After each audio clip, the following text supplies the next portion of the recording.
Live. Hello, everybody, and welcome to episode 2 of God's Folk and Destiny.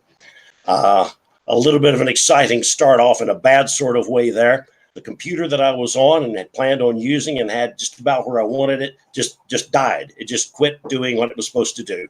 So we had to get rid of that, drag another one up from downstairs, get it onto the network because it wasn't.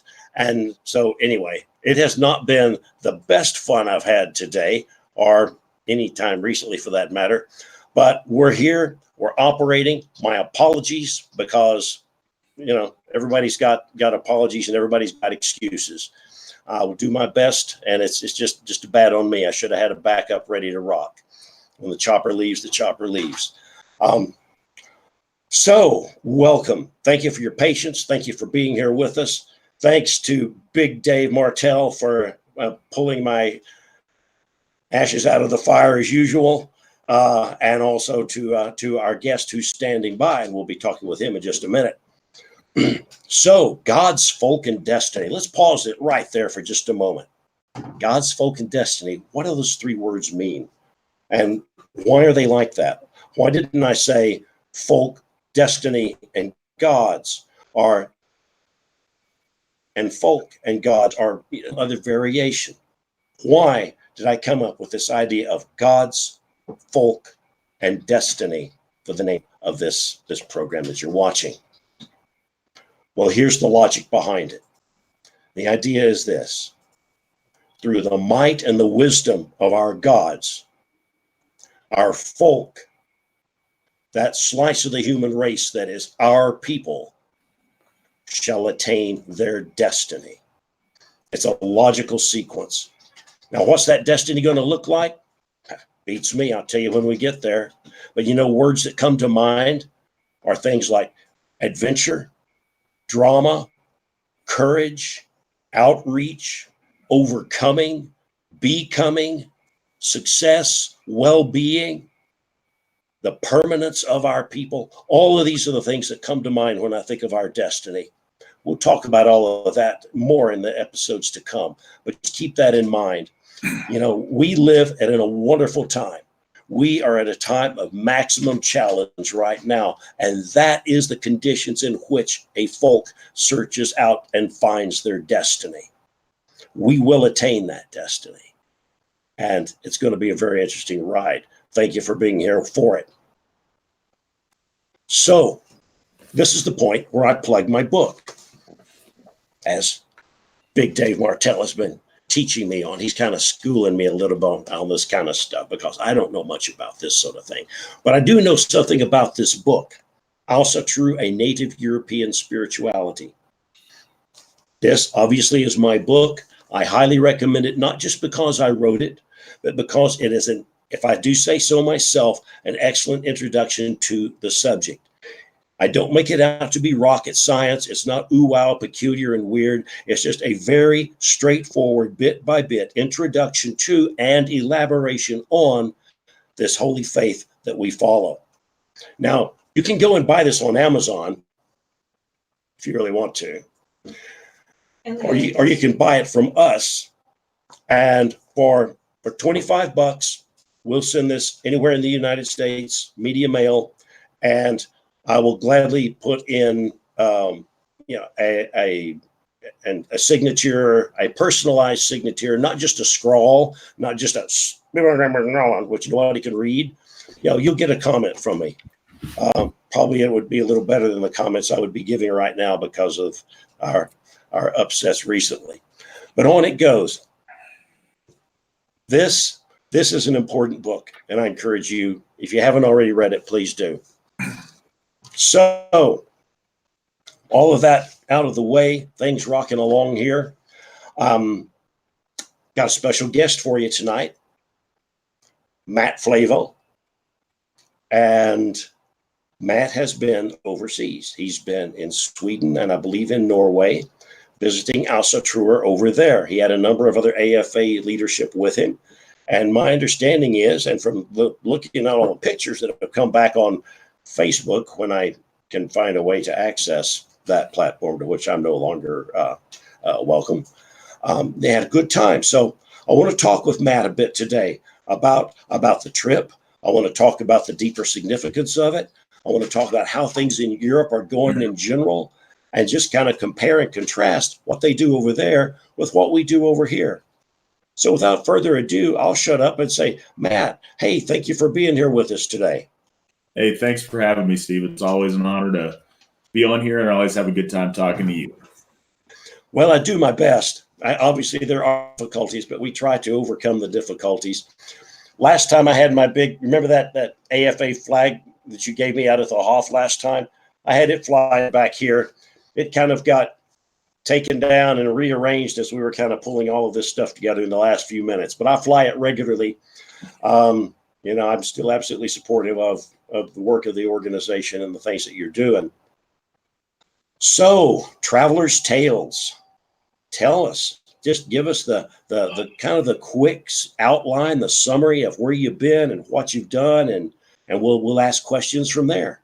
Sounds good. I was going to say it would be impossible to do it justice sitting here trying to tell you about it. It was absolutely amazing. First and foremost, our hosts were fantastic. Anders Nilsson is our folk builder over there, and in short order, in 2.5 years maybe, he's built one of our most vibrant regions over there. I think our third most vibrant region in the world. It's really fantastic. And he had a group of about 6 guys come over and camp in his yard and just post up to be kind of our entourage for those first few days when we were in the western portion of the country. And they showed us amazing things. Those guys were fantastic. They took such good care of us. Anders and his family put us up, and it was really amazing. You said we went to Norway, and we did. We flew into Oslo. We found really good deals on flights out of Oakland, of all places. Direct flight from Oakland to Oslo for a very, very good price.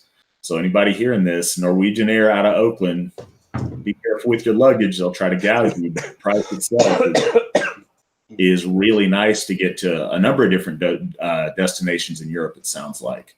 So we flew in there. We had some AFA members picking us up at the airport, which was awesome, meeting us at the airport, and then driving us over to the event.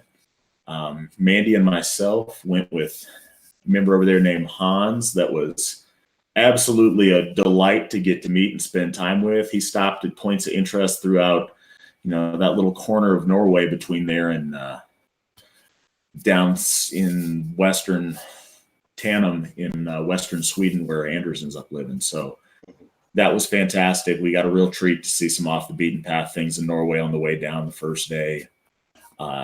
Anders and his crew took us to fantastic old circles, stone ships that were just magnificent, and ancient rock carvings.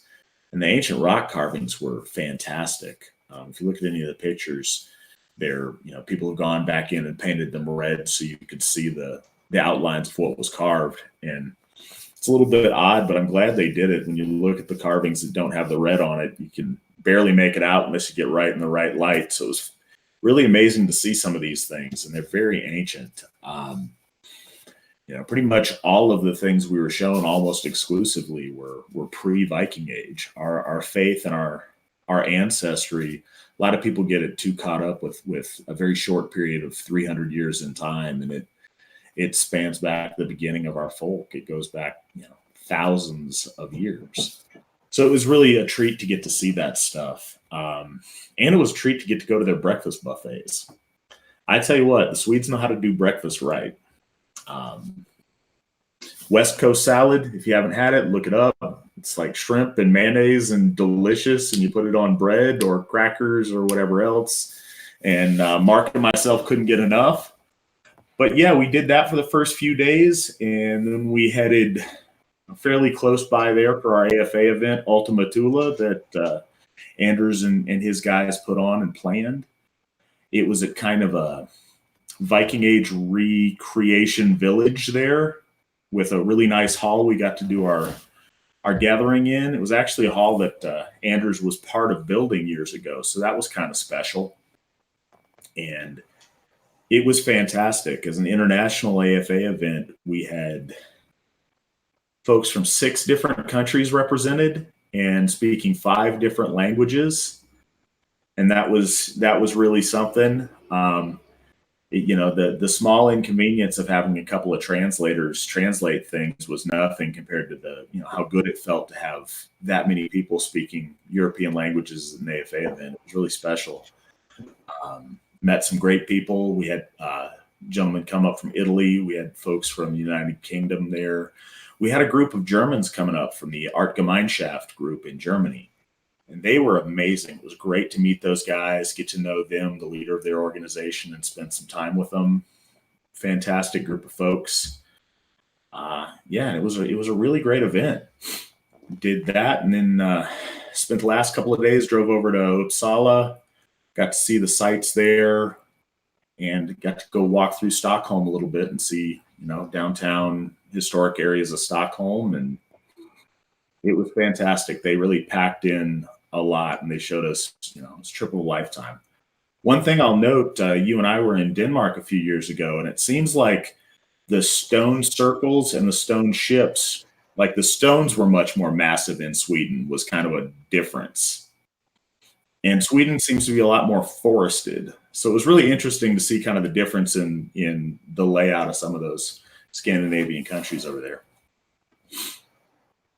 Right. I know that when we were there in 2013 on the little trip that you and I and a few other people took, that we had some pretty profound experiences in some of the locations we went to, and without prying too deeply in anything that might be private, did you experience anything like that? Did you have any of those moments that were just moments of total connection and significance and a feeling that there was more than just the obvious going on? Absolutely. That was one of the things, and a number of our group noticed that and commented on it when we were places. Once you've seen a stone circle and a stone ship, they're all very, very similar. But what was really interesting was the feeling that we got when we were in these and when we were amongst these massive burial grounds. You really felt the presence of our ancestors. You really felt an ancient presence of our folk there. And it's difficult to put into words in a way that I think is going to translate to the folks listening here. But I don't know if you get that feeling when you go through a graveyard where there's a presence there. But a graveyard in the United States, if you're very lucky, has 200 of people interred there. When you go to some of those grave areas and burial sites and sacred places, they have 4,000 and 5,000 years of people in that hallowed, and the feeling is really special and very hard to describe. That's interesting. I go through the average graveyard in the United States, and except for the graves of people I'm personally connected with, there's not much to describe. It's just, another grave. And it's ironic that some of these sites that are really much, much, much older, that feeling is there. It's not something that just dissipates with time. It seems to be imprinted on the very rocks, imprinted in the very soil of the place in a way that, 20th century, we've lost a lot of that. We've lost a lot of our connection. So it's ironic and a little strange, but it's really cool too, that we can go to a place like that, and it's the old stuff that's been that way for many centuries and even millennia that grabs us and touches us and reaches out for us. So, well, and it's something as Americans, we don't have that availability or that point of contact with the very remote past. Mm-hmm. As white Americans, we don't have that here established. And so it's really something different to go over there where we know for a fact our folk we can speak about what people and what group of people were there in these, thousands of year old grave sites. And it was really quite special. Yeah, I would think so. So tell me a little bit about the practices that you guys participated in. You know, how do they do bloat, and how, you know, in a way that contrasts with what we do? How are their techniques unique? Well, the Swedes, and I think, maybe more Scandinavians in general, are a lot more reserved.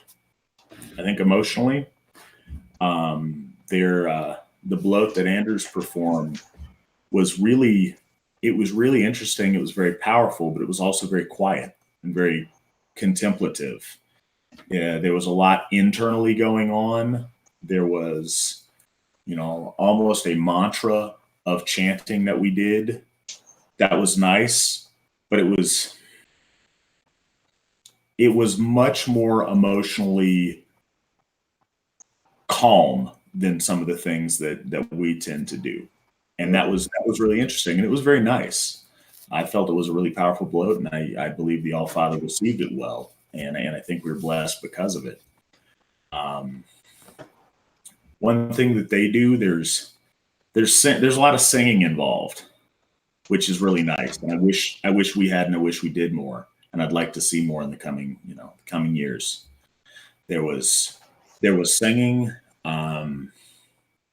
Not a ton, but they had little songs that they sang, and that was nice. Um, yeah, a lot of practice in the old sacred spaces and communing with the spirits of the ancestors. They talked a lot about how they do the outsitting in the circles and the grave mounds and in that kind of areas. They do a lot of that over there, and that was really nice to see. They seem very, very connected with their land and the sacred sites that they have, which was nice, and certainly something very different than how we are able to practice here in the United States. Right, right. Did you do bloat for them? Yeah, I did an Odin bloat for them the day after Anders Odin bloat, and it was done much differently than they're used to. Um, I've heard good things. I hope they could be just being polite. I don't know. I think it was something certainly that was very different than the way they're used to doing bloat, and I hope it was well received. I promise it was well intended, and Yeah. yeah, Was it typical to the Odin bloats I've seen you do? yes, In other words, it was wham bam. I can see how that would really contrast with the contemplative, introspective way. And then I'm not being critical of what they do, but I'm just saying that your approach, and my approach as well, has always been a little more, uh, you know, Odin, Wotan, Woden, whatever name you want to call him by. Yeah, let's get this going. Well, that's the So. thing. Odin has hundreds of names, Mhm. all reflecting a different aspect of his character, and some of that is very quiet and is very contemplative, and some of it is the god of warrior ecstasy. There's a wide range of emotions, and I think that we touched on that in very different ways. So, Mhm. Yeah, interesting. Yeah, definitely. What do they do in the way of Sumble? um, so we did a formal 3 round AFA stumble at the event. They typically don't. They do kind of a smaller stumble. I mean, they pass the horn around and say stuff at casual times, and when they do their bloat, so I'm told, often in the after the main portion of the bloat, they'll do a round of saying something over the horn as well, and kind of incorporate a bit of stumble into their bloats. And that Okay. sounds like similar to what the Danes did when we talked to them as well. Yeah. Okay. People are asking. Yeah. Sheila tells me that people are asking how they can contact the AFA, if they're interested in doing so. And so what Sheila has scrawled out for me here to pass on to them is contact your regional folk builder at www.runestone.org with folk builders. Or you can write to Sheila, who seems to spend most of her time these days on the computer. She's sort of the folk builder at large, and that's Sheila at runestone.org. So yeah, we'd be glad to get anybody hooked up with the AFA who's interested in the sort of things we do. And thank you for asking. So just a little intromission there. Do they use mead in their rituals? They Or do. they use I don't think it's as commercially available over there for whatever reason. We've been really fortunate here in the United States to have a big mead resurgence as far as craft brewers, and we get some really nice stuff. They had a couple of guys over there that made some home brew that was good, and then some other guys had to mail out. I guess over there you have to go through a government liquor store, and they requested some be imported in from Poland. So okay. Yeah. All right. Sheila was telling me that she'd seen something online, and I guess the Icelanders seem to use beer generally, which, a little surprising, but I guess it's just going to be done different ways in different countries. So, I'm not trying to be critical there, but, I kind of prefer the mead myself, but, to each their own, I guess. Something we've heard a lot about is the allegations of a Swedish ban on runes, ban on other symbols. Some people say that's fake news. Some people say it's not really fake news, but it's exaggerated or it's specially applied or whatever. What's the scoop from the people on the ground? Fake news. Not completely. I mean, there's certainly an element that wants to suppress that kind of thing, but the impression I got from the locals was their rules are a lot more loose and a lot more contextual, to where if you are politically correct and acceptable by the establishment, you have a lot more freedom to do things. Yet if you do the exact same things or wear the exact same symbols and they feel that your opinions or your thoughts are incorrect, then all of a sudden those same things become criminalized. Okay. But it became, when that story broke, we were actually over there, and it was really interesting as we're going through, the average tourist and local school children museum. There's, runic pendants and things everywhere. The runes are so deeply ingrained in their culture from a very serious and in a very good way, a spiritual aspect. But even in a materialistic economic aspect, it would seem kind of foolish because it would really hurt a lot of their, tourism industry and museum industry to completely ban the runes. Right. So most of our folk over there I talked to didn't really take that news particularly seriously. Well, that's good news for all of us. I mean, we don't need that kind of thing going on. Undoubtedly, there are people on the left in Sweden, or hell, here for that matter, who would gladly, do something that draconian. But there's still enough common sense left in society to where it's that's less and less likely to be something, a real thing. Yeah. How about the Christians? Do the Christians in Scandinavia seem to? Do they more or less accept the existence of Asatru, or is it something that they rail against, or somewhere in between? What's the story? What Christians? As far as I could tell, there seemed to be no Christianity in Scandinavia.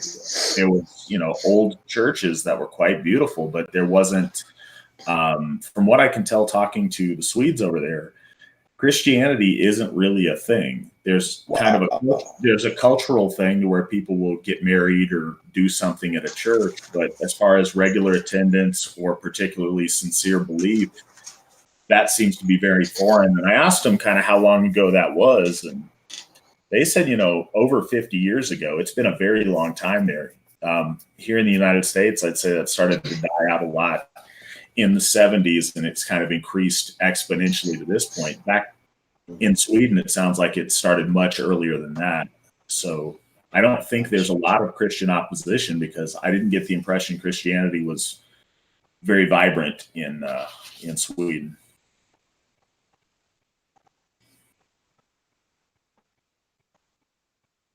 Wow. Yeah, that's not something you hear every day. That's interesting indeed. Yeah. How about the attitude of Scandinavians towards, Americans that want to practice Ausatru? Does that seem bizarre to them or unusual, or especially a guy named McNallen? I mean, why isn't he out there with the Celts or something, right? That really didn't come up, and I think we have kind of a selected audience.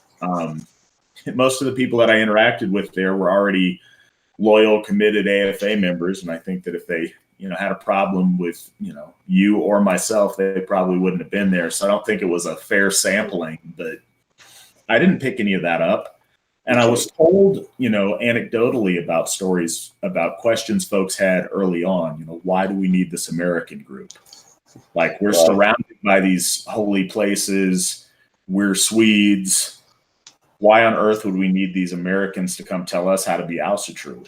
And a very similar thing to what I feel happened in Denmark seemed to happen over there is the locals looked around and said, well, what are the Ausatru in our country doing? What are these guys over in America doing? That's why we need them. Is there's something outside that is eager and mentally vibrant on it. It's one of those, you take stuff for granted that's around you a lot, and I think it's referred to as zealotry of the fringe. But the further people are away from their ancestral center, the more desperately they hold on to those traditions, and the more just fervent they are at creating and keeping things alive mentally, because there is that distance. And I think that it shakes up the complacency a little bit, and they seem to understand that and be cool with that. That being said, what he's got going over there, what Anders has built in Sweden, what those guys are doing is extremely vibrant, and I was really glad to see it. Nice. Yeah. I agree with you about the zealotry of the fringe phenomenon. I think that probably is a big part of what we go through over here. We pine for those things that we're not surrounded by. We far from taking it for granted.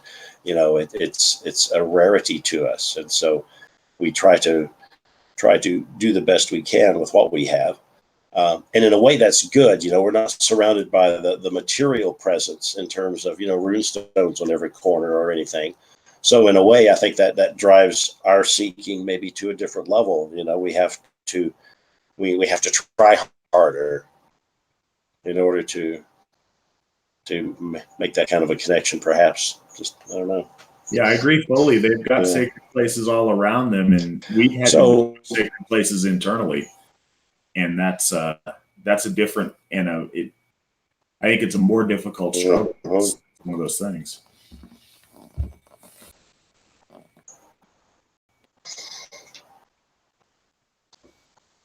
Right. We have to begin creating sacred spaces over here. The Hof at Brownsville, is something that is accumulating power, and that will continue. And a generation from now, I think that it will be deeper and more profound. In a century from now, even more so. I mean, in a way, we are just kind of getting the ball rolling over here. But we are influencing these places that we do ritual. That atmosphere, that sacred presence hangs on a bit, and it's just a very long procedure for us because we've got so far to go, I think. So are Scandinavians allowed to use the archaeological sites or the sacred sites over there for their ritual work? I mean, can they do bloat on the mounds at Uppsala or anything like that? I think that a place like Uppsala, you'd probably have to get some kind of permission from someone. But in general, I guess one of the upsides in the Swedish government not really caring is they don't take care of a lot of these places. And I'm sure there's very notable ones that you couldn't. But the ones we went to, you absolutely could hold ritual at. And they do very regularly. Very often, these stone circles, which are all over the place, they're, on someone's farm or in the middle of the woods or off in the middle of nowhere. It's not sterilized like you see in America, where everything is roped off and under 3 layers of plexiglass and removed from the people and removed kind of from the real world. Right. And certainly we visited lots of places in Denmark back in 2013 that would meet that description. You know, that one place out in the middle of the field, you know, with that little hillock with the tiny little entrance, and crawling inside that, and the death moths or whatever they were that flew out, you know, that Sheila disturbed, and it was like something out of a freaking horror movie or something, you know. Excuse me. Obviously, I've got a little bit of lung problems today as well, but I was just looking over at her and laughing because that was kind of remarkable. I just, yeah, that's awesome. In terms of the also true practice over there, is there a bias like we have? I think generally in favor of the Aesir. You know, Odin and Thor get an awful lot of our attention, and you know, the others, you know, come in often on a kind of a seasonal basis. Are they more Vanir oriented? Are they more open to the Vanir? I could certainly understand that in Sweden, given Ingvi Frey and all that kind of stuff. So what's the balance in terms of their attention they pay to different deities? Well, I think whoever's leading things tends to set a tone. And while certainly they, you know, are very reverent towards the Vanir, I think the Odin prevalence in things may have a lot to do with Anders' personal relationship to the Allfather, or personal devotion to the Allfather.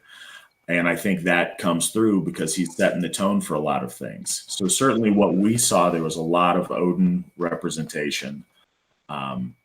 But I have every reason to believe, and you know, there was many gods hailed and goddesses hailed, and again, I didn't get the idea that there was any particular Vanir preference, and I thought that there might be, but I didn't get that impression there.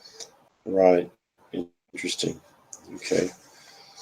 Yeah. Well, I think Sheila's jotting down another question over there.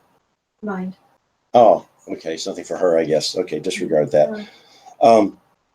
What do they have in the way of their plans for the future, or their their hopes for the future? You know, how do they see the thing developing over the next, say, few decades?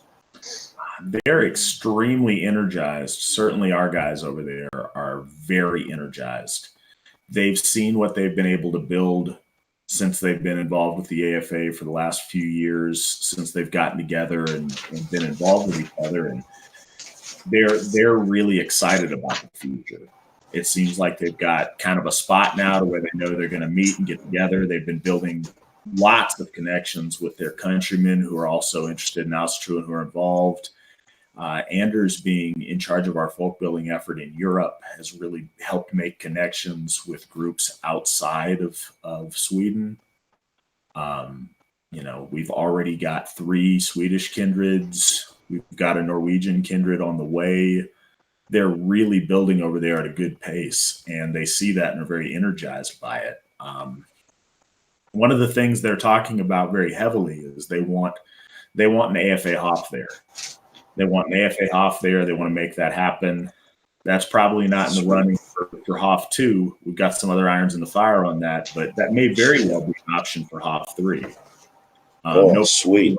But that's certainly in the running. And they're very eager to make that happen and put in the groundwork. You know, before we left there, we had serious discussion as far as legalities and costs and numbers and figures and trying to make it happen. And one of our members over there is in real estate, and he's already scouting out locations. So they're all in, and they're building very heavily. And I think they're extremely optimistic about the future when it comes to Austria in their country. Awesome. You know, I think probably most of our listeners are aware, you know, that we've got, the AFA's got, you know, Hof number 1 out there in Brownsville, you know, several thousand square feet in area.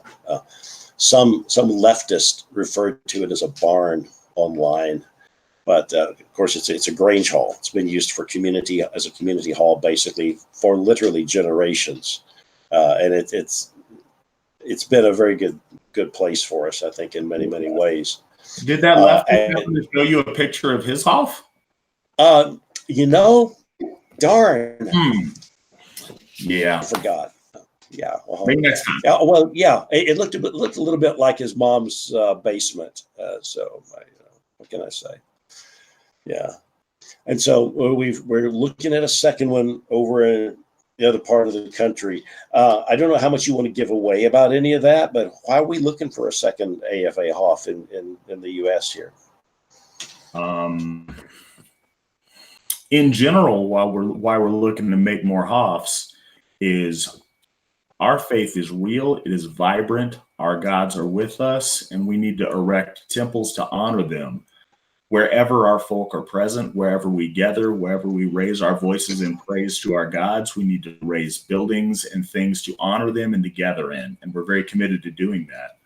We're going to do them one after the other, after the other, after the other, after the other. We're going to build success upon success. We're still within the first year of paying off that first Odenshoff, and we're talking to realtors and very much in the process of that second one. And as soon as that one's paid off, we'll be in the process of that third one. As far as why here in the U.S. and why in the northern central part of the country, that's an easy question. I want people who are listening out there who are curious and AFA members that are curious. In order for us to decide on the spot where it needs to be, I mean, certainly we need to find a place where the economics are right and it's something we can afford to do. But most importantly, we need a vibrant AFA community in the area. We need something that has some longevity, some proven success under their belt, that they're going to stick it out for the long haul. We need an area with volunteers that reliably step up to help out, and ideally multiple volunteers to where there's redundancy. Building a temple to our gods someplace is something we take extremely seriously, and we wouldn't want to put that much blood, sweat, tears, and devotion into something and then find out we couldn't use it. So we need a solid community that has stick-to-itiveness and dedication to make it happen. Fortunately, it's a good problem to have. We have multiple places to choose from, and we get to choose the best of great options, which is really a blessing in the AFA. So right now, there's not a shortage of those areas. But if you want an AFA Hoff in your area, get your AFA community functioning, throw yourself into volunteering to help make it happen, build that community, make it steady, and we'll get to you. Yeah, there you go. And I can certainly testify, it makes a huge difference having a place like that. It's not that people haven't done things in other circumstances. People have had their sacred circles on their own land or whatever for years and years. They kind of come and go as people drop in or drop out. There have been houses that were used wholly or partly for also true services. And I get that. But what the AFA did was a whole different order of magnitude. And I'm not being critical of the people who came before, because everything starts off small. I mean, gosh, some of us remember the very early days of Alcitrue in this country. The difference between then and now is just immense. This is a whole different ball game. This is not the Alcitrue of 10 years ago or 15 years ago or even 20 years ago. It's a whole new and very exciting situation. It has immense promise, and we're moving on that, I think, with all deliberate speed, as they say. Well, I think got another question subject that I'd like to say about it. You mentioned earlier that we talked about the sacred places over in Europe that I was able to go visit, and you said Odenshoff is our first step at building that here, and that's an important point you made. You talked about some of the transient areas, like somebody's backyard, and then they sell it. And I'm not faulting on people selling their property. I mean, up in Alaska, at the house I had up there, we had a place that we did ritual. And unfortunately, that had to get sold when we sold our house. The idea with building AFA Hoffs, those are meant to be there forever. Those are meant to be sacred places that build that might over years, over decades, and over centuries. The tangibility of that is crucial. And while we've done an amazing job here building the intangible, building the spiritual, building the community, and building concepts here in the United States. It's a really special time that we get to be in, where we're now building the tangible and very real, reach out and touch them monuments to the divine, and places for our people to benefit from the spiritual might that we're putting in those places. Our children, our children's children will get to feel that power. And that's a special thing. Yes, absolutely. Very special. Got some more questions coming in from chat. In regards to dress for bloat, the question, at least as Sheila transcribed it, did you dress formally for bloat like you do here? How did they dress for bloat? And was there any traditional ritual garb that they used? So yeah, I absolutely dressed formally like I do here, as did quite a few of our members. I think that some of them do that out of practice. I think some of them probably did it out of respect, knowing that's something that I think's an important thing to do. We had some other folks dressed a little bit more casually.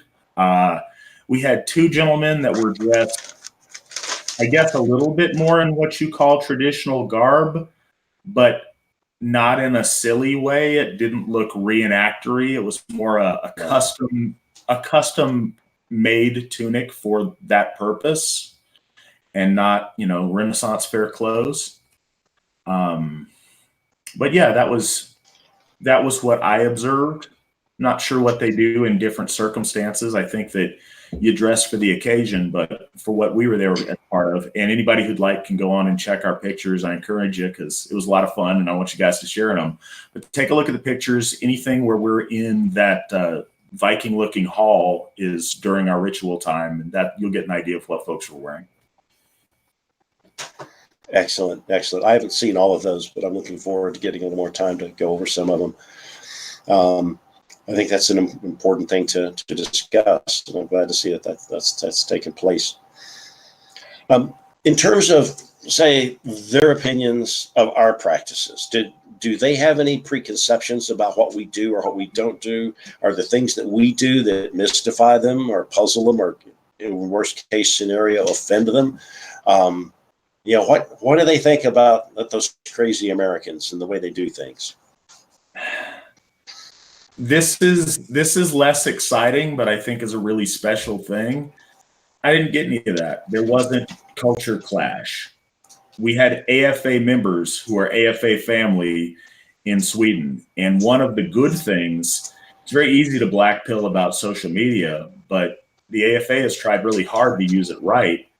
And so we built relationships with these people over the course of years.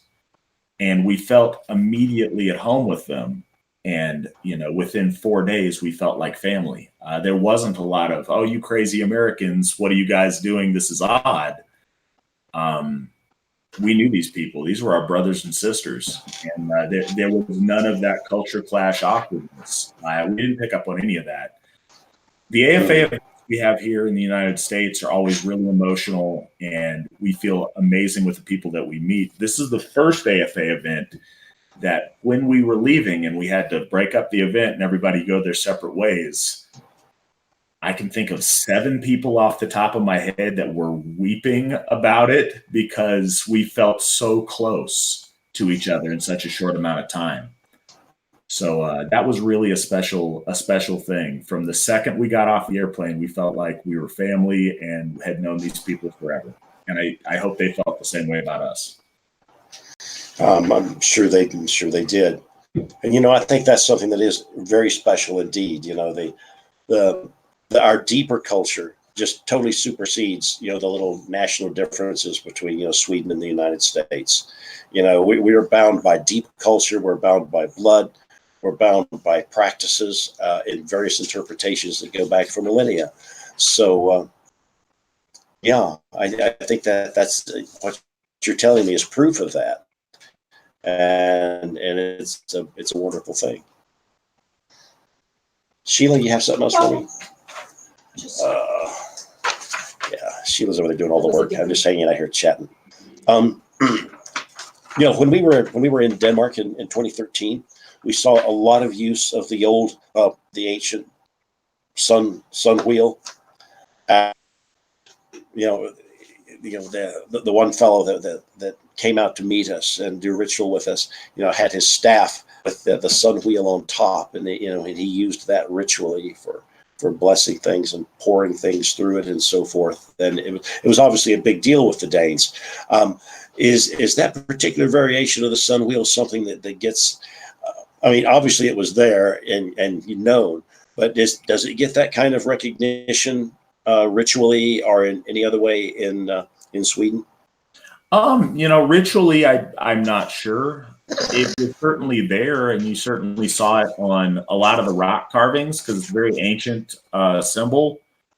You saw a lot of what looked to be solar symbols on the ancient rock carvings, I believe bronze rock carvings. Tons of solar symbols everywhere, and you saw that particular version of the sun wheel very often. And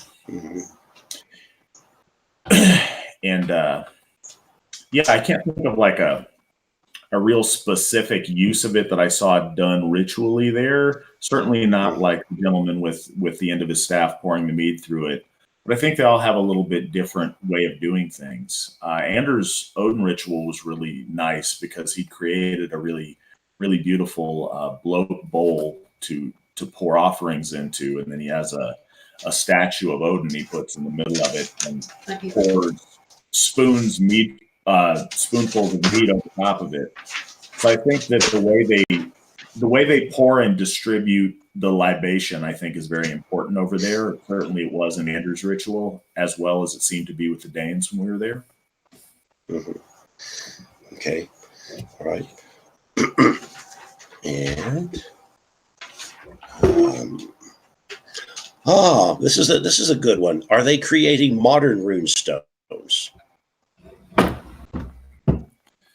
I have no reason to believe that they are. I didn't see a ton of rune stones when I was there. Certainly not like we did in Denmark. There was a lot of rune stones, I guess, in Sweden that were torn down and incorporated into buildings. We were at a random street corner in downtown Stockholm, and there was a rune stone fragment in some of the rock walls constructing it, which I guess somebody gone in and repainted the red over it so you could see like the runes in it. But that was really interesting.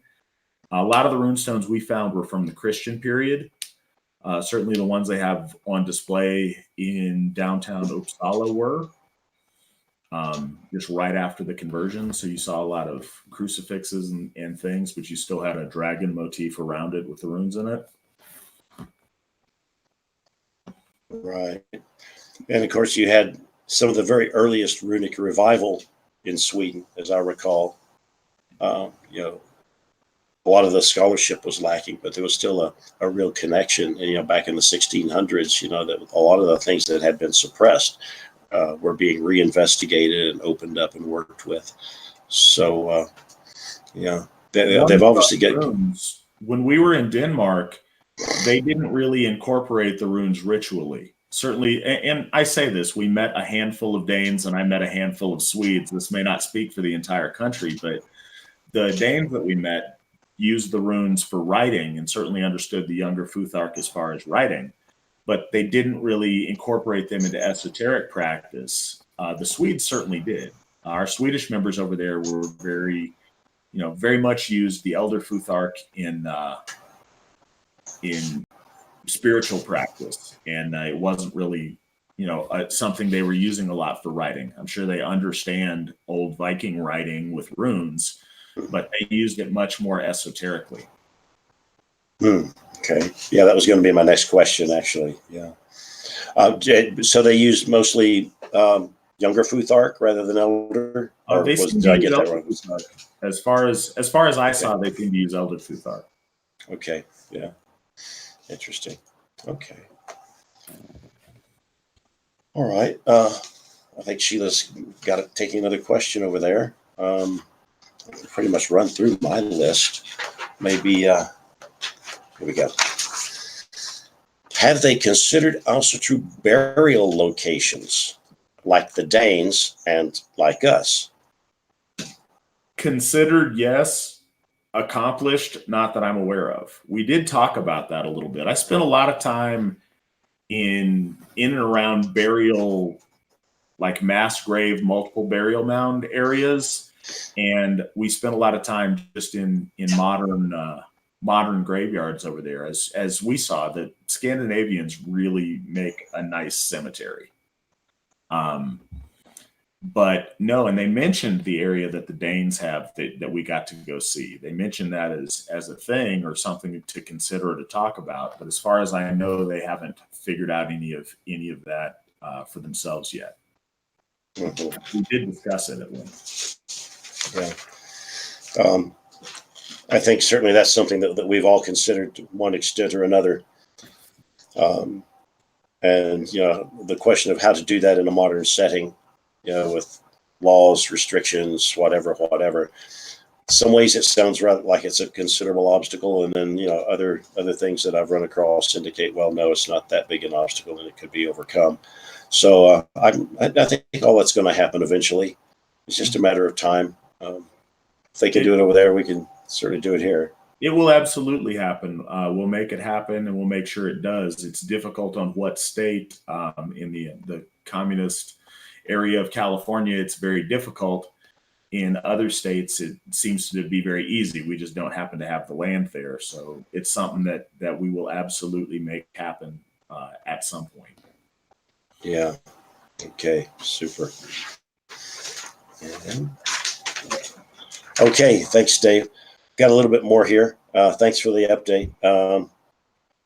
Any news you want to share about the AFA? And also South Africa. Folk builder, the new folk builder.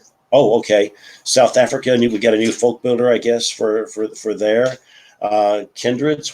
Tell us about the kindreds, Sheila. Lots of them. Lots of them. Okay, so lots of kindreds. South Africa folk builder.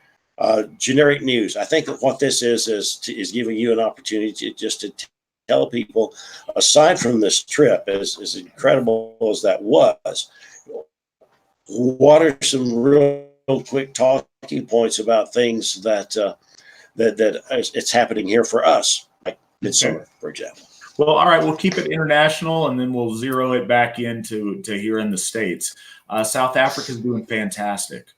Our membership there is growing. It's just started this year, and it's already fantastic. We have an AFA Kindred there that's doing great work. And we have our newest folk builder in South Africa, a guy named Christo Leroux. Christo is a member of leadership in Volkswagen Kindred there, and he's a fantastic guy. I've gotten to talk to him quite a bit this year, and he's got his head on straight. He's really solid. His Kindred are great folks. They're actually, in the past, when we've collected monies as the AFA to help out folks in South Africa, we've relied on third parties to distribute the relief. Now, with us having membership in both Johannesburg and Cape Town, we're able to have AFA members go in to the camps as AFA members and personally distribute AFA members' contributions towards the relief effort. And that's really nice to see. It's special to be able to. And this way, specific people get to know that the AFA cares about them. And it's a really nice thing. And we can know exactly where our donations are going and how they're being distributed. But yeah, Christo's our new folk builder there. Since announcing him on the page, it's blown up with interest of people that want to contact him and get involved. So that's a beautiful thing. Kindred's doing amazing. AFA Kindred program is less than 3 years old. We've got 25 active Kindreds. I talked to Jason Gallagher, our Kindred coordinator, earlier today. He told me of 4 more Kindreds that are in the works to become AFA Kindreds. And that being said, we don't accept all Kindreds. You can have plenty of Kindreds that involve AFA members that don't want to take that next step of loyalty to be an official AFA Kindred. So these aren't just all the Kindreds involved in the AFA. These are the elite Kindreds that define themselves by AFA loyalty. And we got 25 of those right now. Other cool things going on. We got Midsummer coming up on the 21st through the 23rd at Odenshof. That's kind of our premier event. It's usually the biggest one of the year. It's going to be spectacular this year. And if you're an AFA member, we would love to see you out there. If you're not an AFA member and you want to come, please do contact one of the folk builders at www.runestone.org, and we can see about getting you vouched for and getting you at the event. After that, our next thing we've got going on is Fall Fest number 4 in Minnesota. Fall Fest has very fast become an amazing phenomenon with some of the best members you will ever find. It is a fantastic event. This is going to be the 4th one. It has grown and become better every year. This will be no exception. We'd love to see you guys there. Again, if you're a member, cool, come on out. If you're not, you should become a member. And barring that, you should contact the folk builders in that region and see about getting vouched for and get you to come. If you come, probably going to become a member afterwards, because it's an amazing event and we really do show our best there. All right. Always good to meet new people. So I'm looking forward to meeting a lot of new AFA members in the coming weeks and months. I think we're running on down the pike here a little bit. Big Dave, I know you're dying to ask a question or two. You back there, buddy? Hello. What's going on? Yeah. Hey, there's my producer. Yes, sir. Hey, I just wanted to give you a shout out and thanks for your helping to square everything away and pulling all this together for us. As always, you're doing a great job. Do you have anything you wanted to ask Matt before we sign off? Yeah, well, first of all, thank you, Mr. McNallen. It's my pleasure to produce this for you guys and get the word out to all of our new incoming folk, because the great folk awakening is happening as we speak. We are reaching, the golden age here of heathenism. So I can't wait for the coming years and stuff like that. And I have one quick question for Mr. Matt. I know you guys are working on Hoff number 2. And we all know Hoff number 3 is going to be coming after that, and very soon it's going to be Hoffs everywhere. Like, for like a realistic projection, how long until like we can establish like galactic pagan supremacy? Like, we're talking spaceships, Hyperborean megaships, and Hoffs in space. 4 years. 4 years, okay. You think it'll take that long? Seriously? Actually, since we sort of lapsed into relative cash here, I want to correct a statement that I made last time we were on. I stated that, let me find my notes. I stated that the first human object went into space in 1944. And that's actually not true. And I've got the wrong piece of paper. Stand by. Stand by for shuffles. Actually, it was 1942, not 1944. There's 2 different ways of measuring objects in space. NASA has always said it's 50 miles. Internationally, it's the von Karman line, which is like, 100 kilometers or something like that. And so those two records were attained. The first one in 1942 and the second one in 1944, both with V2 rockets. And so that is when the spaceship was born. Incredible. There it is. It's astounding. And in 1942, they had airplanes, and that's about it. Props, jets, barely, kind of. This just shows, got to think big. It's that destiny thing again. I've talked about destiny a lot on the last episode and somewhat on this one. Got to think big. We got to work in the space and time we are right now to do things that are real and that will build and build and build in a very incremental way. It's like microorganisms building a reef almost, and it's not fast and it's not dramatic. But if we do that well, if we excel at that, then the results will be massive. Our great grandchildren. Hey, Dawson. We're all looking good. Well, again, thanks, Dave, for producing. Appreciate it very much. You pulled this together. Matt, thank you so much for being here with us. A very inspiring trip, and it makes me want to go travel. So, so to all of my people out there who are tuning in on this, thank you for being here with us. Your questions are always welcome, and your involvement is always welcome. And give us a like, and don't forget my book. Give your signature. Thank you very much, everybody. We'll sign this off for now. See you next week.